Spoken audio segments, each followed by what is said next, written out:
Hello students, मैं अरविंद चौधरी स्वागत करता हूं आप सभी का एक और लेटेस्ट वीडियो में। आज के इस वीडियो में हम केमिकल इक्विलिब्रियम चैप्टर को कंटिन्यू करने वाले हैं। इस वीडियो में आज हम देखेंगे केपी और केसी के मध्य संबंध को, अर्थात आंशिक दाब साम्य स्थिरांक और सांद्रता साम्य स्थिरांक के बीच में क्या रिलेशन है उसको आज हम देखने वाले हैं। मैं आपको एक बात स्पष्ट कर देता हूं, इसको डेराइव करना आपके सिलेबस में नहीं है। आपको सिर्फ ये पूछेगा केपी और केसी के अंदर क्या संबंध है। जब केपी और केसी एक दूसरे के इक्वल हो तब क्या होता है, केपी ज्यादा हो केसी से क्या होता है, मतलब इन दोनों के बीच में जो हमारे मैथमेटिकली जो इक्वेशन होती है वो हमें आनी चाहिए, हमें निकालना नहीं है। मैं पहले बता रहा हूँ, हो सकता है आपने कहीं पे निकालना भी देखा हो, लेकिन हमारे लैब असिस्टेंट के सिलेबस में निकालना नहीं है, इसलिए मैं आपको डायरेक्ट उसका फॉर्मूला बता रहा हूँ। हालांकि हम भी निकाल सकते हैं उसको अपने जैसे P V equal to N R T वाले फॉर्मूले से, लेकिन हमें वो निकालना नहीं है। ठीक है, पहली बात तो ये आपके कंप्लीट हो जानी चाहिए, दिमाग में बैठ जानी चाहिए। अब देखो, सबसे पहले देखो हमने क्या देखा, केपी व केसी में संबंध, मतलब जो विलयन की अभिक्रियाओं के लिए जो साम्य स्थिरांक लेते हैं, मतलब सॉल्यूशन के अंदर, वो हम लेते हैं केसी। लेकिन बात आ जाती है गैसीय निकाय में, जो गैसीय हमारी रिएक्शन होती है, गैसीय निकाय में जो अभिक्रिया होती है उनके लिए साम्य स्थिरांक को कौन सा काम में लेंगे, हम केपी काम में लेंगे, क्योंकि यहाँ पे प्रेशर काम में आ जाता है। गैसीय अभिक्रियाओं के अंदर दाब की बात की जाती है तो दाब प्रेशर को बोलते हैं, इस वजह से केपी बोल देंगे। और उधर कंसंट्रेशन मतलब सांद्रता की बात करते हैं विलयन के अंदर तो केसी का उपयोग करते हैं। अब उसके बाद में जब इसको हम डेराइव करते हैं तो क्या करते हैं, आइडियल गैस इक्वेशन है, मतलब आदर्श गैस समीकरण है, पीवी इक्वल टू एनआरटी, उसे निकाल लेते हैं तो हमारे पास में क्या आ जाएगा, उसके अंदर सांद्रता आ जाती है पीवी इक्वल टू एनआरटी। तो वी को दूसरी साइड भेजते हैं तो एन अपॉन वी होता है, जो कि बच्चों क्या हो जाता है, हमारे पास में सांद्रता हो जाती है। अर्थात हम क्या बोल देंगे, एन अपॉन वी को मोल बटा आयतन, मतलब मोल मीन्स एन और V means volume, N upon V. तो ये हो जाएगा अपने पास में क्या हो जाएगा, एन अपॉन वी हो जाता है सी, सांद्रता। तो लास्ट में हमारे एक समीकरण बन के आ जाती है अपने पी के इक्वल सी आर टी, जो कि सी क्या है, गैस, मतलब गैस आर टी है ना, उसको गैस नियतांक, गैस की सांद्रता बोल देते हैं सी आर टी को, राइट।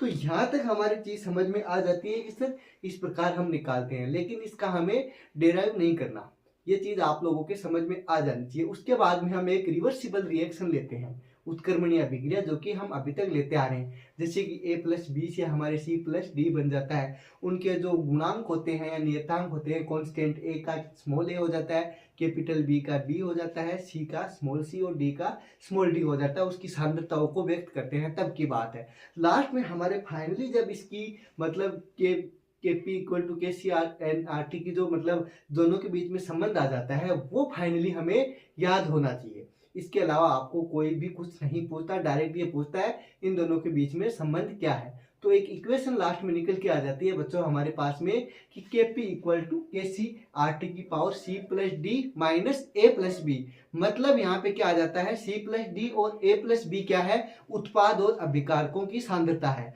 तो लास्ट फाइनल जो इक्वेशन है वही हमारे काम की है, तो इनके बीच में संबंध है वो मैं डायरेक्ट यहाँ पे लिख रहा हूँ और आपको समझा दिया है मैंने कि कैसे क्या निकाला है। फिर भी अगर आप कहते हो कि सर निकाल के बताओ, हालांकि सिलेबस में नहीं है, तो वीडियो के नीचे कमेंट कर सकते हो, मैं आपको उसका अलग से वीडियो बना के प्रोवाइड करवा दूंगा, ठीक है। हाँ, अब चलो देखो, केपी, केपी के इक्वल क्या हो जाता है, केसी। देखो केसी क्या है, जो कि सांद्रता किसके अंदर है, विलयन में, और केपी मैंने आप लोगों को क्या बता दिया, अपने जो दाब मतलब गैसीय निकाय के अंदर जो अभिक्रिया है उसके लिए। उसके बाद में हम पीवी इक्वल टू एनआरटी देखते हैं, तो उसकी जगह तो यहाँ पे क्या है, केसी आ गया, जब हम डेराइव करेंगे तब। उसके बाद में आरटी आपको पता है क्या है, नियतांक। अब आरटी के ऊपर है ना, वो क्या आ जाता है, जैसे कि डेल एन से रिप्रेजेंट करते हैं। डेल एन मैंने क्या बताया, मैंने आपको बताया कि मोल। अब ये मोल कौन से हो जाएंगे बच्चों, मोल का मतलब यहाँ पे क्या हो गया, अपने जैसे कि अभिकारक और उत्पाद दोनों के मोल। उसको हम कैसे लिख देंगे, मतलब डेल एन को ऐसे लिख सकते हैं कि सर ये जो डेल एन है ये क्या है, मतलब इसमें किस में से किसको माइनस करते हैं, ये इंपॉर्टेंट बात है। तो पहले आ जाते हैं उत्पाद के मोल, अब माइनस में अभिकारक के मोल, ये चीज यहाँ पे हो जाती है डेल एन का मतलब। तो आप क्या लिख दोगे सर, उत्पाद के मोल माइनस अभिकारक के मोल। अभिकारक means reactant, moles of reactant and moles of product, minus कर देंगे अभिकारक के मोल को, ये चीज आप लोगों के समझ में आ गई होगी। अब विक्रिया के अंदर हमने उत्पाद क्या लिया था, C+D लिया था। तो बच्चों ये क्या हो जाता है, मतलब C+D माइनस A+B हो जाएगा। मतलब शॉर्ट, मतलब जो स्मॉल में होते हैं ना उत्पाद, उसके जो गुणांक होते हैं यही तो होते हैं, C+D माइनस A+B, ये माइनस कर देते हैं। जब हमने पहले रिएक्शन वगैरह ली थी कंप्लीट, उसके अंदर यही आया था। तो आपके बीच में सिर्फ संबंध आ जाता है Kp इक्वल टू KC/RT की पावर डेल n। ये चीज आप लोगों के फाइनली इक्वेशन निकल के आ जाती है। अब देखो इसके अंदर 3 पॉइंट बनेंगे बच्चों, उससे क्वेश्चन बनता है। मेन बात तो ये ना कि सर क्वेश्चन कहाँ से पुटअप होता है, तो उसके लिए आपके पास में Kp और Kc का जो हमने संबंध निकाला है, इससे 3 मतलब कंडीशन बनती है कि जब डेल n मीन्स ये जो अभिकारक और उत्पाद के जो मोल हैं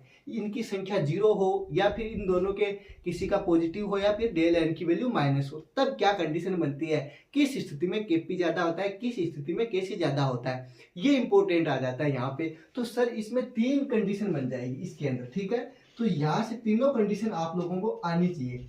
सबसे पहली कंडीशन कौन सी, देखो इधर जाएंगे, एक कंडीशन इधर और एक इधर।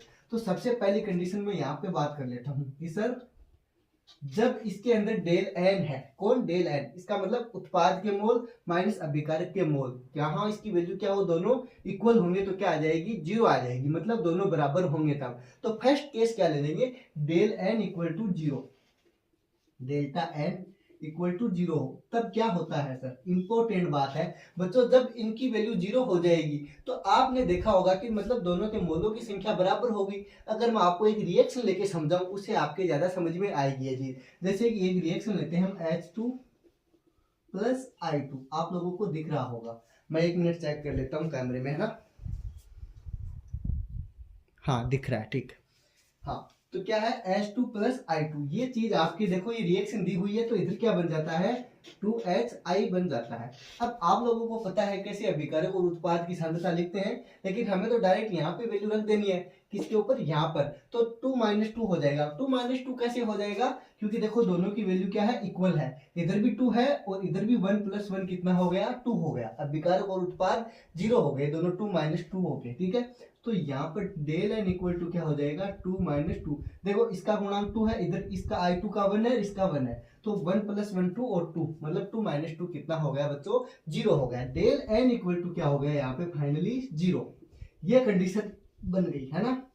अब इसमें रिएक्शन है, इसमें पुट करेंगे डेल n, इसकी डेल n की वैल्यू 0 पुट करेंगे, तो आप लोगों को पता है जब इसकी वैल्यू 0 है तो इसके ऑल ओवर वैल्यू क्या हो जाएगा, जब भी किसी की वैल्यू 0 होती है ऐसे पावर में तो क्या हो जाता है, वो 1 हो जाता है। तो ये 1 हो गया, तो ये 1 हो गया, इसका मतलब Kp के इक्वल क्या हो गया बच्चों, Kc हो गया। यहाँ पे ये इंपॉर्टेंट बात है। तो जब मोलों की संख्या उनका अंतर 0 हो तो Kp और Kc क्या हो जाता है, एक दूसरे के इक्वल हो जाता है। यही इंपॉर्टेंट बात आपको एग्जामिनर पूछता है डायरेक्ट कथनों के रूप में। तो इस कंडीशन में क्या हो जाएगा, Kp के इक्वल क्या हो जाएगा अब दोस्तों, Kc हो जाएगा। अब सेकंड कंडीशन की बात कर लेते हैं। यहाँ पर तीनों कंडीशन है, तीनों की बात करेंगे।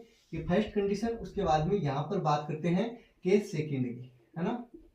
ये फर्स्ट केस था, अब बात करें सेकंड केस की। इसके अंदर क्या हो जाएगा, जब डेल n की वैल्यू क्या हो जाए, माइनस में हो जाए, तब बात करेंगे। तो एक रिएक्शन है उसे समझेंगे। तो यहाँ पर मैं क्या ले लेता हूँ, del n equal to second case में क्या ले लेंगे बच्चों, इनका अंतर क्या आ जाए, माइनस में आ जाए। अब माइनस में आ गया सर, इसका मतलब एक अभिक्रिया, उससे समझेंगे तो आपके इजीली समझ में आ जाएगा। हम एक रिएक्शन लेते हैं N2 प्लस H2 और इससे क्या बन जाता है, NH3 बन जाता है। अब आप इसको क्या कर लेते हो, बैलेंस कर लेते हो, इधर 3 लगा लेते हो और इधर 2 लगा लेते हो। अब क्या हो गया, बैलेंस रिएक्शन हो गई। इसी के अंदर हमेशा हमें देखना है। तो बच्चों डेल n की बात करेंगे, किसकी, डेल n की।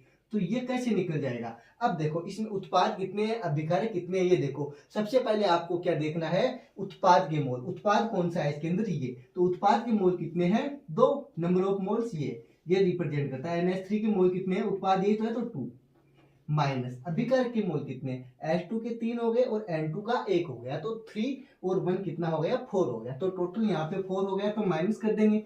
तो इस रिएक्शन में हमारे पास में क्या आ जाएगा, डेल एन की वैल्यू नेगेटिव आ जाएगी, माइनस में आ जाएगी। अब आपके ये चीज समझ में आ गई, अगर इसकी वैल्यू क्या आ गई, माइनस में आ गई, तो ऑल ओवर वैल्यू ये माइनस में आ गई, तो हमें ये चीज समझनी चाहिए, अगर ये वैल्यू माइनस में आ गई तो अब हम क्या बोल सकते हैं, इसे केपी की वैल्यू है वो क्या हो जाएगी इधर, मतलब इस केपी की वैल्यू, किसकी, इसकी केपी की वैल्यू कम हो जाएगी, डायरेक्ट वैल्यू पुट करेंगे तो हमें अब पूरी वैल्यू रखने की जरूरत नहीं है, सिर्फ इतना देखना है केपी क्या हो जाएगा यहाँ पे, केपी लेस देन केसी, इसकी वैल्यू क्या हो जाएगी, ज्यादा। तो यहाँ पे आप बोल सकते हो केसी ज्यादा है किससे बच्चों, केसी ज्यादा है केपी से, ये सेकंड कंडीशन बन जाएगी। इंपॉर्टेंट बात है, आप लोगों को समझना है डायरेक्ट बस, और कुछ भी नहीं याद रखना, आपको सिर्फ इतना याद रखना है, यहाँ पे वैल्यू रखेंगे तो कुछ ना कुछ क्या हो जाएगा, केसी की वैल्यू क्या हो जाएगी, ज्यादा, इधर मतलब इस साइड वाले में माइनस की वैल्यू आएगी, तो केपी अपने आप क्या हो जाएगा बच्चों, कम हो जाएगा, केसी क्या हो जाएगा, ज्यादा हो जाएगा। इंपॉर्टेंट बात यह है। उसके बाद में थर्ड कंडीशन बन जाती है कि sir del n equal to क्या हो जाए, पॉजिटिव हो जाए। इसके लिए भी क्या करेंगे, एक रिएक्शन है उससे समझते हैं, डेल एन की वैल्यू क्या हो, पॉजिटिव हो। जैसे हमारे पास में एक PCl5 होता है, ये रिएक्शन टूट जाती है, टूट करके क्या किसका फॉर्मेशन कर लेता है, इसमें दो उत्पाद बन जाते हैं, एक तो PCl3 बन जाता है और एक Cl2 बन जाता है। तो उसके बाद में क्या हो जाएगा, PCl3 प्लस Cl2। अब हमें देख के पता चल रहा है कि सर इधर तो एक उत्पाद था और सॉरी इधर एक अभिकारक था, इधर दो उत्पाद बन गए हैं, मतलब डेल एन की वैल्यू यहाँ पे पॉजिटिव आ जाएगी। कैसे आ जाएगी देखो, अभी डेल एन इक्वल टू, इधर हो गए उत्पाद 2 माइनस 1, तो यहाँ पर बच्चों आपके पास में 2 माइनस 1 का मतलब 1, और ये है डेल एन की वैल्यू पॉजिटिव। अब इस स्थिति में क्या बोल दोगे, सर इसमें डेल एन की वैल्यू क्या आ गई, पॉजिटिव आ गई, भले ही कितनी भी आई, और भी पॉजिटिव आ सकती है, 1 के अलावा भी +5 +3 कितनी भी आई, हमें कोई मतलब नहीं है। लेकिन इस कंडीशन में क्या हो गया सर, केपी ग्रेटर देन केसी हो जाएगा। ये चीज आप लोगों को समझनी है, एग्जाम में यही डायरेक्ट पूछता है कि जब डेल एन मीन्स उत्पाद के जो मोल्स हैं, अभिकारक के जो मोल्स हैं, उनका जो अंतर है वो प्लस है या फिर बराबर है या नेगेटिव में, पॉजिटिव है नेगेटिव है या फिर न्यूट्रल है, इक्वल है, यही चीज पूछता है। तो उस स्थिति में केपी और केसी का मान क्या होता है, इसका आप स्क्रीनशॉट ले लो अच्छे से, ये एग्जाम में डायरेक्ट पूछता है आप लोगों को।